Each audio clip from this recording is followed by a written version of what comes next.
नमस्कार, 8 बजे के समाचारों में आपका स्वागत है। मैं हूं अनिल त्रिपाठी। समाचारों में सबसे पहले एक नजर हेडलाइंस पर।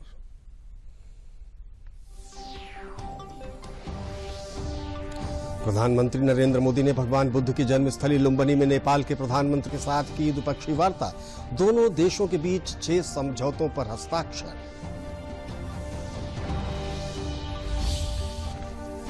प्रधानमंत्री नरेंद्र मोदी ने नेपाल के लुम्बिनी में भारत अंतर्राष्ट्रीय बौद्ध सांस्कृतिक और विरासत केंद्र का किया शिलान्यास। प्रधानमंत्री मोदी ने भगवान बुद्ध को बताया मानवता के सामूहिक बोध का अवतरण। प्रधानमंत्री मोदी ने उत्तर प्रदेश मंत्रिपरिषद के सदस्यों के साथ किया विचार विमर्श। प्रधानमंत्री रात्रि भोज में हुए शामिल।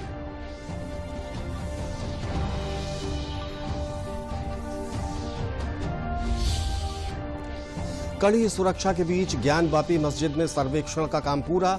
मस्जिद वजूखाने के नीचे विश्वेश्वरनाथ का 12 फीट 8 इंच शिवलिंग मिलने का दावा। सर्वे रिपोर्ट कोर्ट में होगी आज पेश। और आज ज्येष्ठ माह का पहला बड़ा मंगल। हनुमान मंदिरों में हनुमान भक्तों की उमड़ी भीड़। हनुमान चालीसा, बजरंग बाण और सुंदरकांड का हो रहा पाठ।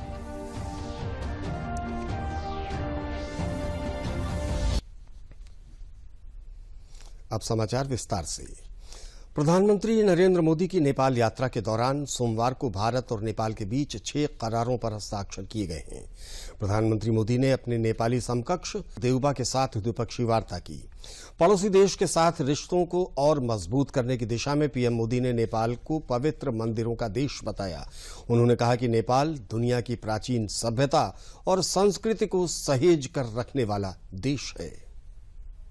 प्रधानमंत्री नरेंद्र मोदी की नेपाल यात्रा के दौरान दोनों देशों के बीच रिश्तों की अटूट डोर देखने को मिली। पीएम मोदी ने अपने नेपाली समकक्ष शेर बहादुर देउबा के साथ द्विपक्षीय वार्ता की, जिसमें क्षेत्रीय, वैश्विक और आपसी हितों से जुड़े मुद्दों पर चर्चा हुई।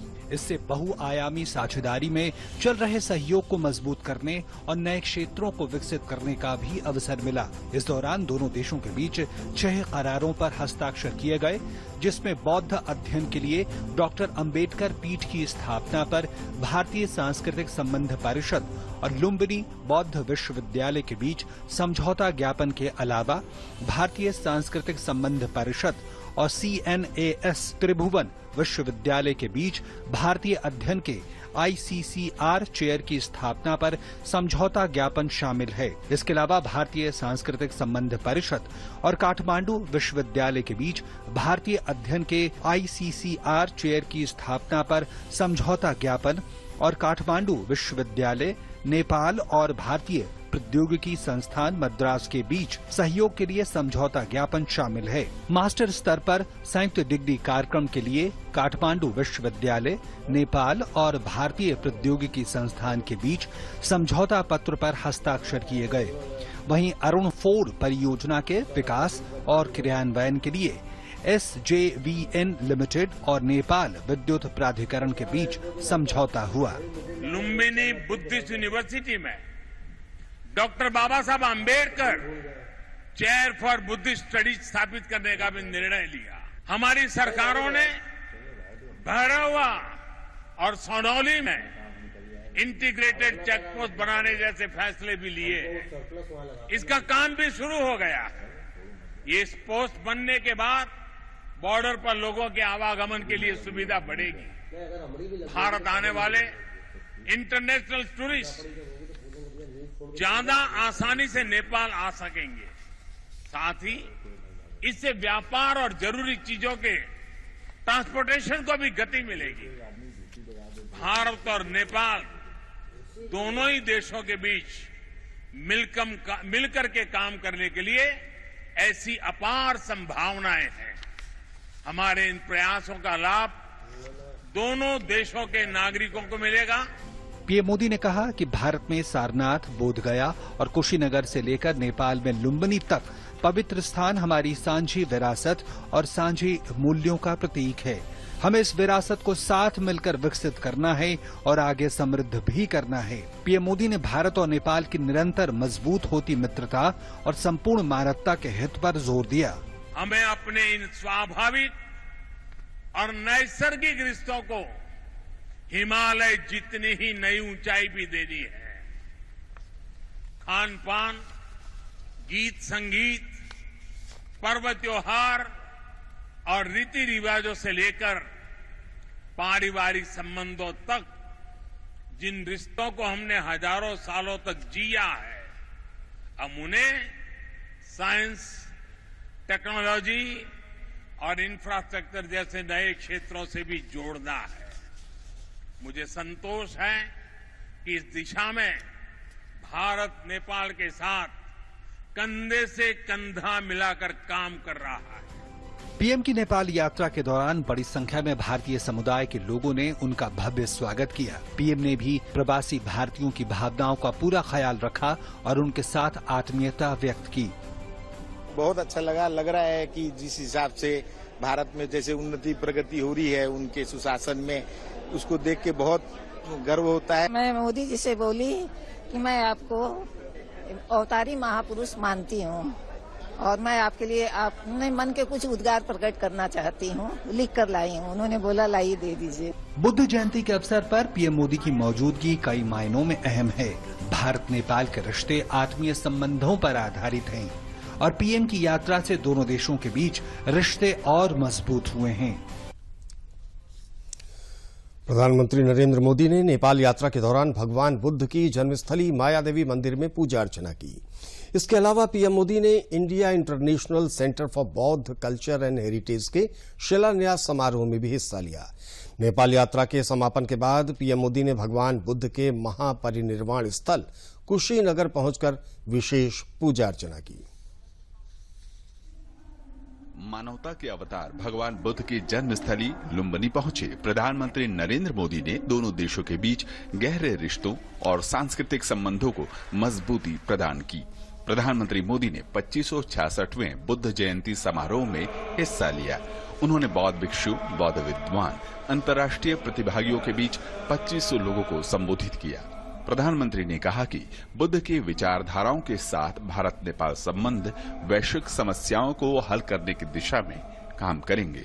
जिस तरह की वैश्विक परिस्थितियां बन रही है, उसमें भारत और नेपाल की निरंतर मजबूती होती मित्रता, हमारी घनिष्ठता संपूर्ण मानवता के हित का काम करेगी और इसमें भगवान बुद्ध के प्रति हम दोनों ही देशों की आस्था, उनके प्रति असीम श्रद्धा हमें एक सूत्र में जोड़ती है, एक परिवार का सदस्य बनाती है। प्रधानमंत्री नरेंद्र मोदी ने लुम्बिनी मठ क्षेत्र में इंडिया इंटरनेशनल सेंटर फॉर बौद्ध कल्चर एंड हेरिटेज के शिलान्यास समारोह में भी भाग लिया। केंद्र का निर्माण अंतर्राष्ट्रीय बौद्ध परिसंघ द्वारा लुम्बिनी डेवलपमेंट ट्रस्ट द्वारा आईबीसी को आवंटित एक भूखंड पर आईबीसी और एलडीटी के बीच इस साल मार्च में हस्ताक्षरित एक समझौते के तहत किया जाएगा। विश्व स्तरीय सुविधाओं से युक्त केंद्र तीर्थयात्रियों और पर्यटकों के लिए एक आध्यात्मिक स्थल होगा। यह एक आधुनिक इमारत होगी जिसमें प्रार्थना कक्ष, ध्यान केंद्र, पुस्तकालय, प्रदर्शनी हॉल, कैफेटेरिया, कार्यालय और अन्य सुविधाएं होंगी। इस दौरान पीएम मोदी ने बौद्ध परंपराओं और रीति रिवाजों का पूरे श्रद्धा के साथ पालन किया। प्रधानमंत्री मोदी और नेपाल के प्रधानमंत्री ने बौद्ध धर्म गुरुओं को अंग वस्त्र भेंट कर उनका सम्मान किया। दोनों प्रधानमंत्रियों ने केंद्र के एक मॉडल का भी अनावरण किया। हमारे सहयोग के इस दशकों पुराने सपने को साकार करने में प्रधानमंत्री देवबा जी ने उनका अहम योगदान है। लुम्बिनी डेवलपमेंट ट्रस्ट के अध्यक्ष के रूप में उन्होंने इंटरनेशनल बुद्धिस्ट कन्फेडरेशन को इसके लिए जमीन देने का निर्णय लिया था और अब इस प्रोजेक्ट को पूरा करने में भी उनकी ओर से पूरा सहयोग किया जा रहा है। प्रधानमंत्री नरेंद्र मोदी ने मायादेवी मंदिर में पूजा अर्चना की। इस दौरान उनकी अगवानी के लिए खुद नेपाल के पीएम शेर बहादुर देउबा मौजूद रहे। मायादेवी मंदिर प्राचीन बौद्ध मंदिरों में से एक है। यह मंदिर यूनेस्को विश्व धरोहर स्थल में शामिल है। यह पारंपरिक तौर पर गौतम बुद्ध का जन्म स्थान माने जाने वाले लुम्बिनी का एक मुख्य मंदिर भी है। बौद्ध धर्मगुरुओं ने पीएम मोदी का अभिवादन भी किया। मध्य कल्याणम पर्यवसाने कल्याणम स्वर्थम शिवं। दोनों प्रधानमंत्रियों ने मंदिर के पास अशोक स्तंभ के पास दीप प्रज्वलित किया। 249 ईसा पूर्व सम्राट अशोक द्वारा बनवाया गया यह स्तंभ लुम्बिनी के भगवान बुद्ध का जन्म स्थान होने का पहला पुरालेख भी है। इसके बाद दोनों प्रधानमंत्रियों ने बोध गया से बोधि वृक्ष के पौधे को सिंचित किया, जिसे प्रधानमंत्री मोदी ने 2014 में लुम्बिनी को उपहार में दिया था। पीएम मोदी ने मंदिर की आगंतुक पुस्तिका पर अपने विचारों को साझा किया। वो जगह जहां स्वयं भगवान बुद्ध ने जन्म लिया हो, वहां की ऊर्जा, वहां की चेतना, ये अलग ही एहसास है।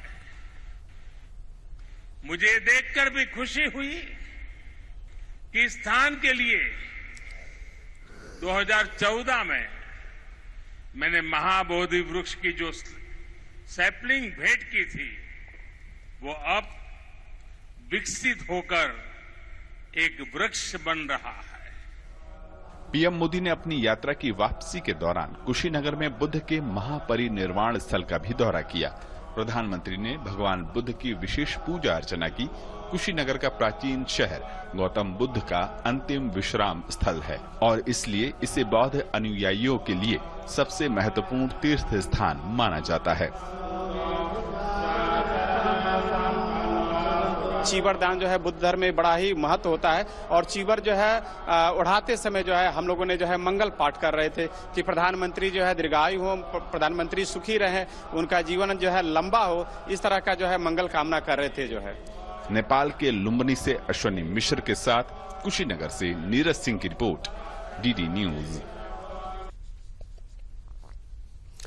प्रधानमंत्री नरेंद्र मोदी लुम्बिनी से लौटते हुए लखनऊ में रुके। यहां मुख्यमंत्री आवास पर उत्तर प्रदेश के मंत्रिपरिषद के सदस्यों के साथ विचार विमर्श किया। बताया जाता है कि प्रधानमंत्री ने उत्तर प्रदेश सरकार के कानून व्यवस्था, विशेषकर बुलडोजर नीति की जमकर प्रशंसा की। इसके साथ ही उन्होंने 2024 के लोकसभा चुनावों के मद्देनजर तैयारियों पर मंत्रियों एवं नेताओं को जनता से जुड़कर सरकारी योजनाओं के बेहतर क्रियान्वयन के लिए निर्देशित भी किया। बैठक के बाद आयोजित भोज में शिरकत करने के बाद प्रधानमंत्री देर रात दिल्ली के लिए रवाना हो गए।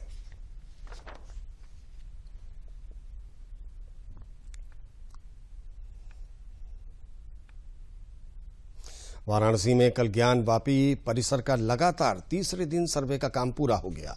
ज्ञानवापी मस्जिद परिसर के वीडियोग्राफी सर्वे के दौरान मस्जिद परिसर में शिवलिंग मिलने के बाद स्थानीय अदालत ने जिला प्रशासन को उस स्थान को तत्काल प्रभाव से सील करने के आदेश दिए हैं जहां शिवलिंग मिला है।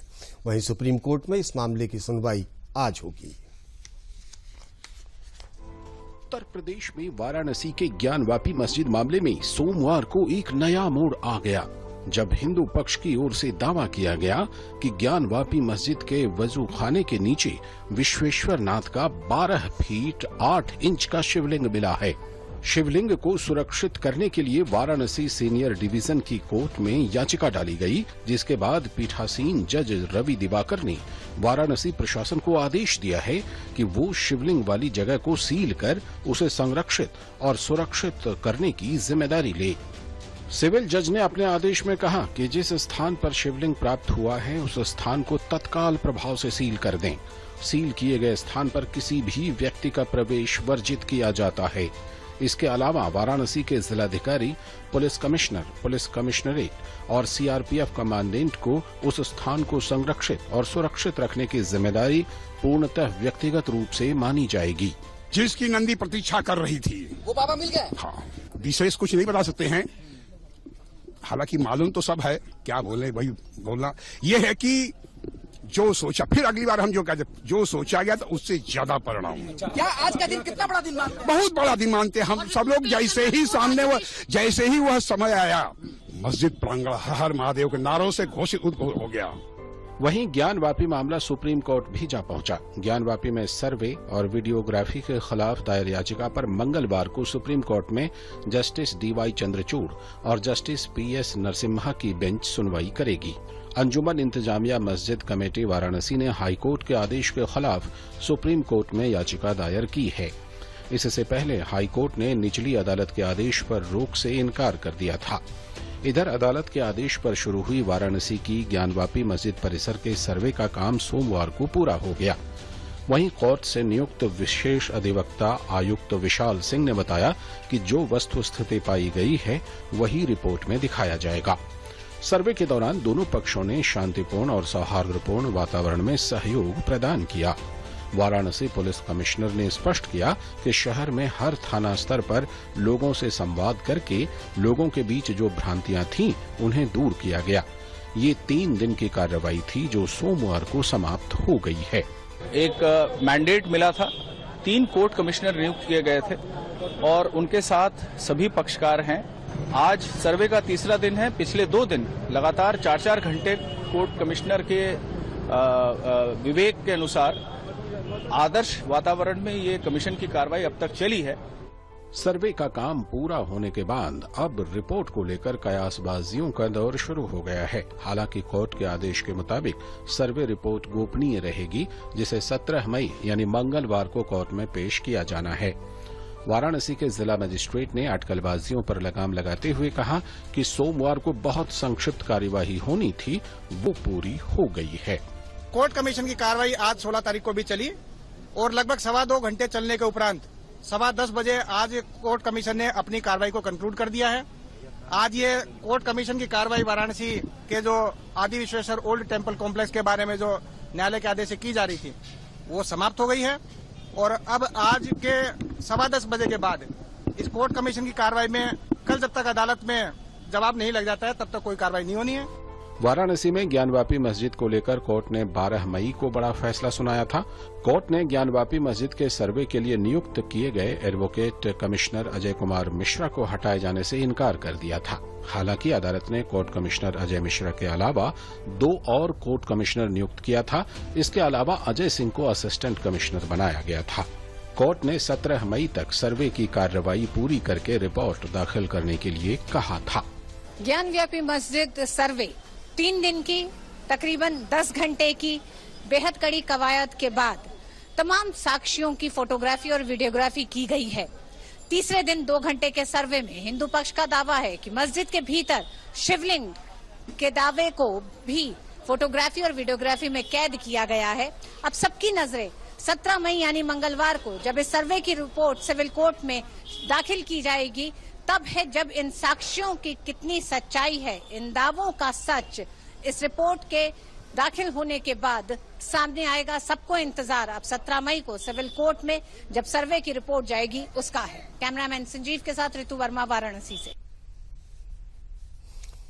ज्येष्ठ माह में पड़ने वाले सभी मंगलवार को बड़ा मंगल कहते हैं। इस दिन लखनऊ एवं आसपास के क्षेत्रों में हनुमान जी की पूजा अर्चना करते हैं। उसके बाद प्रसाद वितरण का कार्यक्रम होता है जिसे भंडारा कहते हैं। एक अनुमान के अनुसार बड़े मंगल के दिन आमतौर पर लखनऊ में 3 से 5 हजार स्थानों पर भंडारे का आयोजन होता है। गौरतलब है कि कोविड के कारण सरकारी निर्देशों के अनुपालन में बड़े मंगल का कार्यक्रम स्थगित रहा। इस बार कोविड प्रोटोकॉल के साथ बड़ा मंगल पर भंडारा करने की छूट प्रदान की गई है, जिससे लोगों में खुशी का माहौल है।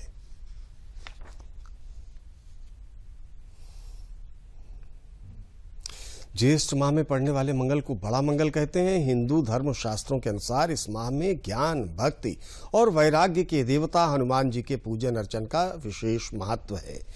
बड़ा मंगल के अवसर पर चित्रकूट में लाइना बाबा मंदिर, तुलसी गुफा मंदिर सहित जिले के अन्य हनुमान मंदिरों में सुबह से ही हनुमान भक्त हनुमान चालीसा, बजरंग बाण और सुंदरकांड के साथ पूजन अर्चन कर रहे हैं। इस अवसर पर जगह जगह भंडारे का भी आयोजन किया गया है। तुलसी गुफा मंदिर के आचार्य अखिलेश दास ने बताया कि हिंदू धर्मावलंबियों के लिए ज्येष्ठ माह का विशेष महत्व है।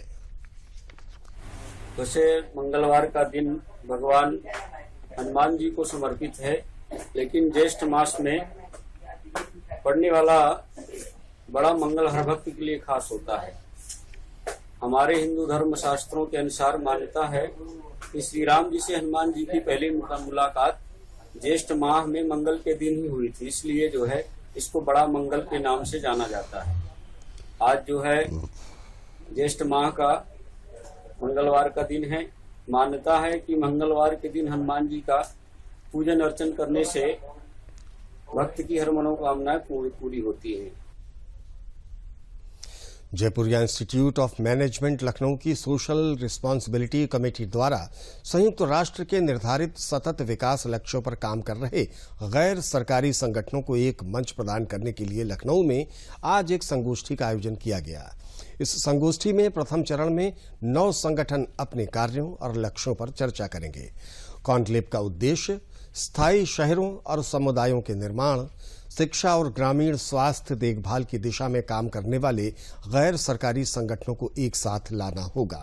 SUPW में आप या बिस्किट या उनको चादर और ये तरह की साबुन की चीजें करते हैं, अगर शिक्षा दे दें दान में, इससे बढ़िया कुछ नहीं होगा।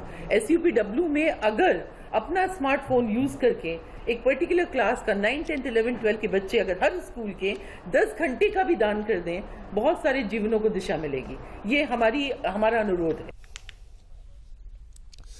प्रयागराज के फूलपुर स्थित इफ्को के कोऑपरेटिव रूरल डेवलपमेंट ट्रस्ट ने इफ्को कोऑर्डिनेट में जीरो बजट खेती को लेकर सेमिनार और कार्यशाला का आयोजन किया।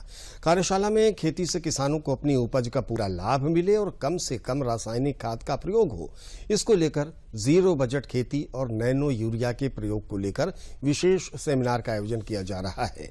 4 दिवसीय कार्यशाला का उद्घाटन अपर आयुक्त पुष्पराज सिंह ने किया। उन्होंने बताया कि अत्यधिक रासायनिक खाद का प्रयोग करने से मिट्टी की सेहत न सिर्फ बिगड़ती है बल्कि उपजे अनाज के प्रयोग से गंभीर बीमारियां भी सामने आई हैं। ऐसे में किसानों को जीरो बजट पर आधारित खेती करनी चाहिए। 4 दिवसीय जो विशेष मृदा स्वास्थ्य संवर्धन और नैनो यूरिया के उपयोग और महत्व के बारे में जागरूकता के रूप में ये इफ्को फूलपुर इकाई ने आयोजित किया है और 10 राज्यों के प्रगतिशील किसान यहाँ पर आए हैं। यहाँ पर डिस्कशन होगा कि इनके महत्व को समझाया जाएगा और कुछ जो किसान अपना सुझाव देंगे, इस फूलपुर इकाई इसको आत्मसात करेगी और किसान जो प्रगतिशील किसान हैं हमारे, ये इसको जाके अपने यहाँ पर इसका बखूबी इसका उपयोग करेंगे। यहाँ पर किसानों को मृदा स्वास्थ्य प्रबंधन के बारे में, साथ ही साथ किस प्रकार से हम नैनो यूरिया का उपयोग करके अधिक से अधिक उत्पादन ले सकते हैं तथा हम जमीन के अंदर जो है एक विषैलापन स्थिति बन रही है उसको किस तरीके से कम कर सकते हैं और देश के किसानों का उत्पादन बढ़ाने के लिए जो नवीनतम तकनीक है उन सारी विषयों की जानकारी 10 राज्यों के किसानों को हम देंगे, जिससे कि तकनीकी संदेश सभी जगह तक पहुंचेगा। खेती किसानी की जो नवीन तकनीक है उसका अध्ययन करने, उसका ज्ञान प्राप्त करने, प्रशिक्षण लेने के लिए यहाँ हमारी 6-7 लोगों की टीम के साथ आए हुए हैं और यहाँ से जो हमको जानकारी मिलेगी निश्चित रूप से हम उसका इम्प्लीमेंट करेंगे वहाँ पर, ऐसी हमारी कोशिश रहेगी। लखनऊ में कल डेंगू दिवस के अवसर पर एक मीडिया कार्यशाला का आयोजन किया गया। कार्यशाला को संबोधित करते हुए स्वास्थ्य विभाग के महानिदेशक डॉक्टर देवव्रत सिंह ने कहा कि जेई, एईएस और मलेरिया समेत अन्य बीमारियों के बाद स्वास्थ्य विभाग अब डेंगू के खिलाफ हमलावर हो गया है और इस वर्ष डेंगू से लड़ने की खास तैयारी है। इस क्रम में प्रदेश में 56 लैब्स के अलावा 14 नई लैब्स में डेंगू की जांच की सुविधा शुरू की गई है। उन्होंने कहा कि डेंगू से लड़ने की तैयारी के क्रम में अब ब्लॉक स्तर पर रैपिड रिस्पांस टीम बनाई गई है जो तत्काल कार्रवाई करेगी।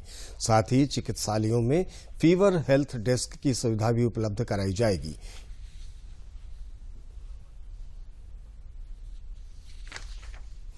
लखनऊ के सरोजनी नगर स्थित भारतीय खेल प्राधिकरण में सीनियर एवं कैडेट भारतीय महिला कुश्ती टीम का चयन हुआ। कार्यक्रम में भारतीय कुश्ती संघ के अध्यक्ष ब्रजभूषण शरण सिंह और भारतीय खेल प्राधिकरण के कार्यकारी निदेशक संजय सारस्वत भी मौजूद रहे। भारत ने अपनी 6 महिला कुश्ती खिलाड़ियों की टीम का ऐलान कर दिया है, जिसमें 50 किलोग्राम में पूजा गहलोत, 53 किलोग्राम में विनेश फोगट, 57 किलोग्राम में अंशु मलिक, 62 किलोग्राम में साक्षी मलिक, 68 किलोग्राम में दिव्या काकरान और 76 किलोग्राम में पूजा डांडा ने अपनी जगह बनाई है। ये सभी 5 और 6 अगस्त को इंग्लैंड के बर्मिंघम में होने वाले कॉमनवेल्थ गेम में देश का प्रतिनिधित्व करेंगी। अब इसमें जो जीतेगा वो जाएगा कॉमनवेल्थ में। जैसे नेशनल का कोई गोल्ड मेडलिस्ट है या एशिया का मेडलिस्ट है या वर्ल्ड का मेडलिस्ट है, उस आधार पर नहीं जाएगा, यहाँ उसे जीतना पड़ेगा जाने के पहले। दुनिया में सबसे ज्यादा ख्याल भारत सरकार रखती है खिलाड़ियों का, लेकिन आप समझ लो कि जो लड़की यहाँ गोल्ड जीत जाएगी, समझ लो 2 करोड़ रुपया जीत जाएगी। ये सुविधा दुनिया में कहीं नहीं है। कह सकता हूँ कि जो सुविधाएं हम लखनऊ सेंटर में अभी खिलाड़ियों को दे रहे हैं, वो विश्व में सबसे सर्वश्रेष्ठ जो ट्रेनिंग की सुविधाएं हैं वो हम यहाँ प्रोवाइड कर पा रहे हैं। जो हमारे प्रतिष्ठित अंतर्राष्ट्रीय पदक विजेता खिलाड़ी हैं, उनका भी कहना है कि जिस हॉल में और जो ट्रेनिंग सुविधाएं उनको यहाँ दी जा रही हैं, उनके रहने की व्यवस्था, उनके खाने की व्यवस्था, उनका जो स्पोर्ट्स साइंस बैकअप है, वो आज हम विश्व स्तरीय जो सुविधाएं हैं उनको प्रोवाइड कर रहे हैं। और लगातार इसीलिए उनके प्रदर्शन में, उनकी ट्रेनिंग में बढ़ावा भी मतलब मैं कहूँगा लगातार बढ़ोतरी हो रही है। बिल्कुल अच्छा लग रहा है। गेम्स है इस साल और तैयारी मतलब 1-2 महीने से मैंने काफ़ी अच्छी की है। सर्जरी के बाद में थोड़ा सा पीक करने में टाइम लग रहा है। अभी भी मतलब ठीक है, मतलब 1-1.5 महीने से मैं अच्छी ट्रेनिंग कर रही हूँ, तो और बेटर करेंगे और आने वाले गेम्स में, वर्ल्ड चैंपियनशिप में अपने देश का प्रतिनिधित्व करेंगे और गोल्ड मेडल के साथ में शुरुआत करना चाहेंगे। और अब इस बुलेटिन के अंत में मुख्य समाचार एक बार फिर।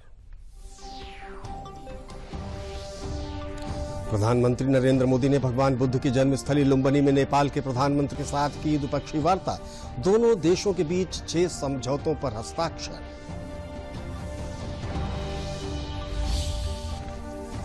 प्रधानमंत्री नरेंद्र मोदी ने नेपाल के लुम्बिनी में भारत अंतर्राष्ट्रीय बौद्ध सांस्कृतिक और विरासत केंद्र का किया शिलान्यास।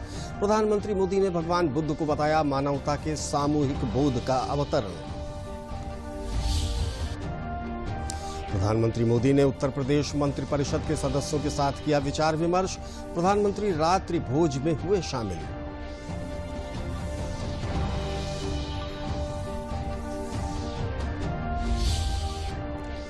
कड़ी सुरक्षा के बीच ज्ञानवापी मस्जिद में सर्वेक्षण का काम पूरा। मस्जिद वजूखाने के नीचे विश्वेश्वरनाथ का 12 फीट 8 इंच शिवलिंग मिलने का दावा। सर्वे रिपोर्ट कोर्ट में होगी आज पेश।